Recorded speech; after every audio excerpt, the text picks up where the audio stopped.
screen.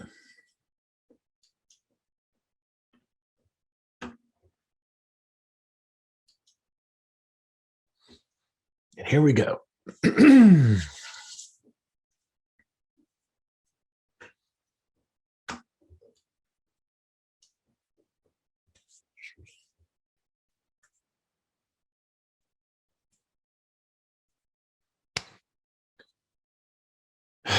All right, here we go.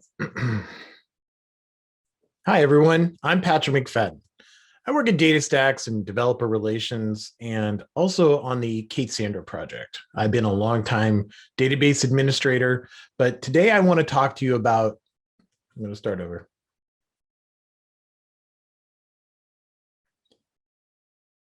Hi, everyone. My name is Patrick McFaddin. I work at DataStax and developer relations. Today, I want to talk to database administrators about something very important about the future. So for you out there who are database administrators, hello. And I know there are a lot of you out there. And the reason I know this is because I'm one too. I've run into you several times in my career. My career started with an Oracle database running on a Sun server. And it was really cool, right? Because we had this Sun server. I had a Sun 450 underneath my desk, which was really cool. It had wheels on it. But I learned how to set up a database and run it in these really high performance environments. And it was really fun. And I enjoyed it so much. And it was really like during the time when databases were becoming such an important part of the internet. And eventually I started working with MySQL and more open source databases. And then finally, last 10 years, I've been working with Cassandra, Apache Cassandra, the open source NoSQL database. And all of these needed administration. I was happy to do that. I also worked a lot in other infrastructure projects, but at the core, I always loved data the most, and understanding those challenges was really an important part of my career. But times are changing, and that's why I want to talk to you today. Those times that I'm talking about are like just how things evolve over time with like jobs and skills and especially roles. So here's an important number to throw out just the beginning. And this is the job title. I want to be very clear about this. So one of the people I work with, Corey Land, who's a researcher at DataStax, had helped me with some LinkedIn research. And this is recently done as of 4/11/2021. So this is the year-over-year growth of the DBA job title. Now, it's a job title. That means who has that job title on their LinkedIn. But a negative 0.7% decrease is kind of a bummer, right? Especially if your job role is DBA. But don't get too worried and don't freak out just yet, because the database administration skill, that skill like actually running a database, has been growing year over year by 15%. So running databases is still a very important skill. It's just that DBA role has changed quite a bit. Now, conversely, the Site Reliability Engineering title, or SRE title, has been growing at 14%. So the title has been keeping up around about the same as the DBA or database administration skill. But here's an interesting statistic, and this popped on me real fast. And I saw this and I was like, wow, 74% growth year over year on the Site Reliability Engineering skill. Now that's the skill. It means you may have a different job title. You could have chief database dude or something like that. That I've never really trusted the names of roles that people have on LinkedIn, but their skills, that's what's important. And if I look at this number and I say, yeah, 74% have taken this idea of site reliability engineering and learned that skill, or I'm sorry, not 74%, but 74% growth. That's a hot field and it's moving really quickly. And why is that? Well, if we look at what it's Kubernetes. I mean, we all know Kubernetes is really turning into this rocket ship, right? Here it goes, it's taking off. And there's no reason for us to think anything different, because every time you turn around, there's something going on with Kubernetes. The difference has been that we haven't really been running data on Kubernetes. And now that's starting to change. And that's why I'm here to talk to you today, is because those times are definitely changing. And database administration is no longer about the single machine. It's working in the team in Kubernetes. So let's talk about like site reliability engineering. It is this idea that we're going from specialization to generalization. When I ran infrastructure a long time ago, it was team after team that had very specialized skills. My networking team, security team, database administration team. It was a group of people that were very specialized on a certain thing. I even had a team of people that knew how to rack up equipment in a data center. And yes, that is a specialized skill because it took mainly organization and not killing yourself by dropping things on you, but things like how you do premise wiring and all those things is super specialized. Today, I don't think those skills are in high demand unless you're working at Amazon or Google or Azure, because that's where we're getting our infrastructure, we're renting it. So this generalization skill is really important. So you need to build your skills. And luckily, you have a lot of skills already. So here's a definition. I took this off of Red Hat has a great, like, what is an SRE? But I thought this was a great single sentence. And there are a lot of words in here. I get that. But a lot of those words you may be familiar with. So I pulled some of those out for you. And I look at this and I say, yeah, these all kind of made sense to me when I was a DBA. You know, the availability, latency, change management, emergency response, you know, getting woke up by a page at 3 a.m., capacity management. I mean, how many times have we had to do that? The capacity management was probably one of the darkest skills of the DBAs. Like building a database that will actually scale when you need it was hard. And actually that's what got me into Cassandra, because I was kind of tired of that. But I go back to like emergency response. That is a core competency of DBAs. You are going to be on call. You probably were on a pager for a long time. And that's a really key part of being an SRE. Site reliability engineering is responding to the problems that are happening, but it's in a more generalized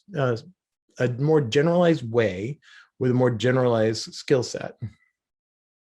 And why are you perfect for this job? Well, everything we've deployed for years and years, if you look around here, like we have microservices are deployed, web and mobile, IoT, all of these things have one thing in common. They all need a database.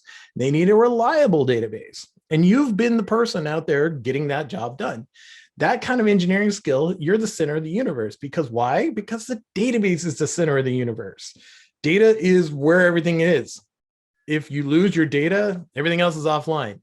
I can lose servers in my microservices architecture. That's not a problem. But if I start losing databases, that's when things get really rough. And so you've learned the criticality, the importance of that centralized infrastructure in the infrastructure that you provide. And that's not a skill that you're going to have to learn. When I look at like the DBA skill set, this is probably one of the ones that you can't really put on LinkedIn. Is I know how to respond when things go south. And this is something you have. But we've built our machines and our, the databases that we've put together over years. And that is really about resource management and how we manage what we have. And so I think like, going back to that old Sun 450 that I had, I was managing a single server for sure. It was a really cool single server. It had a massive rack of disks in it. I think it had 2 CPUs in it, which was crazy back in the day. But I was managing those resources in a single server. And the resources that I'm managing are compute, network, and storage. That's all. Everything else is just tweaks. Compute, network, and storage are the things that you're valuable, that you have to maintain properly. And eventually when we started deploying, we migrated our databases to virtual machines and now containers. Same story. We're managing compute, network, and storage. But what's next? What's the next thing? Well, we're building virtual data centers, which do the same thing. We're managing compute, network, and storage.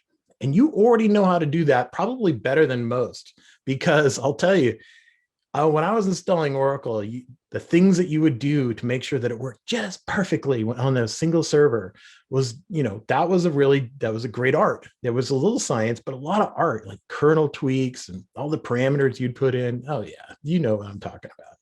But those virtual data centers that we're creating with Kubernetes, they also need that kind of love and attention and the kind of attention to detail that you can offer.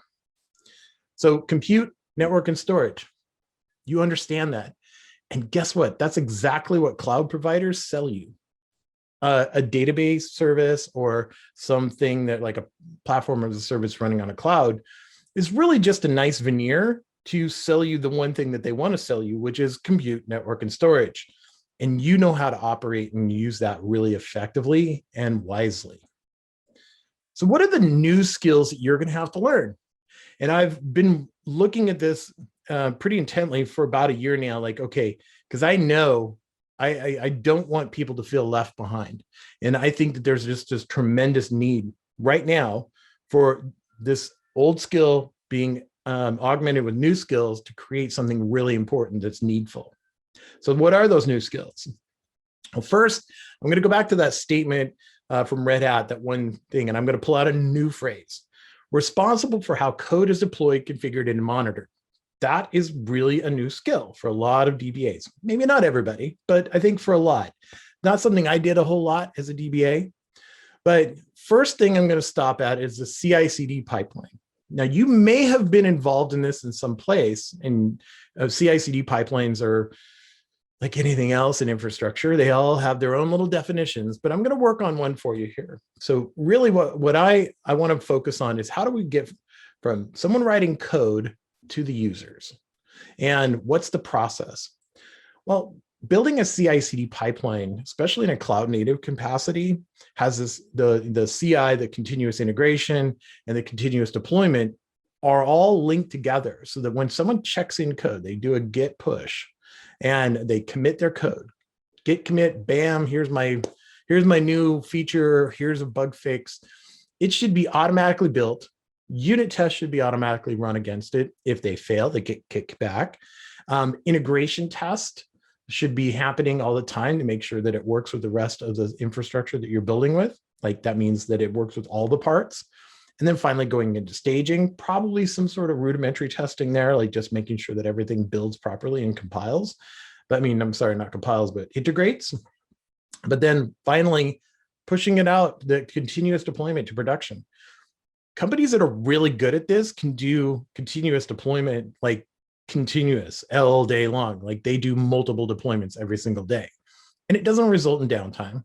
And it really has a high level of assurance. This is a super cool competency to build, but it's also really like, it almost feels like a superpower when you get to this point, because as developers are working on code, they know that they have everything that's going to make sure that they don't put something really terrible into production. And as a site reliability engineer, you are on top of that as well. You're involved in that and you're working with people writing code to make it better. And you've done that before. Like how many times have you had a developer come up and say, hey, how does my SQL query work? Because this doesn't seem to be working very well. You're used to how this works. But getting understanding things like Jenkins or Argo and the continuous deployment environments, if it's creating containers or using Terraform, however you do it, getting that all sorted out and working is a huge skill set. The other skill I'm going to talk about is observability. And no, I'm not talking about, setting up a dashboard for your Oracle stuff. Yes, we've done that plenty. And no, that's not what I'm talking about. That's a single focus. And this is what I want to try to get you away from. It's getting away from that specialization and into generalization. What I'm talking about is total observability. So from when a user makes a request, all the way from when it goes to the database and then returns all the way back, so down and back, what's happening? And a lot of times we don't know. And observability is about that, like just knowing exactly what's happening in our infrastructure at what point. And there's some really cool projects like Open Tracing that put these injection points, like in my front end code, in my microservices, in the container libraries, and Kubernetes and databases. And then they create all of these statistics that can be used in something like Prometheus or Victoria. I think Victoria is like an interesting one as well.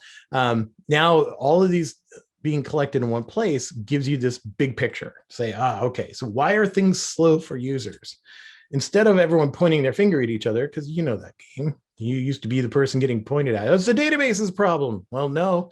Now with good observability, you can look at the whole thing and say, looks like we have a problem over here. Why don't we take a look at that? And this is a great skill to build. You probably already have some parts of it because you've been monitoring your databases. I mean, you probably know every $sign table there is in Oracle, right? Well, look at this. You can get even more statistics, more data. The other thing I want to talk about is just knowing the code. And that is really, I mean, getting into coding is a really important feature of an SRE. Now, you probably already have been doing some coding. Let's face it, SQL is another language, right?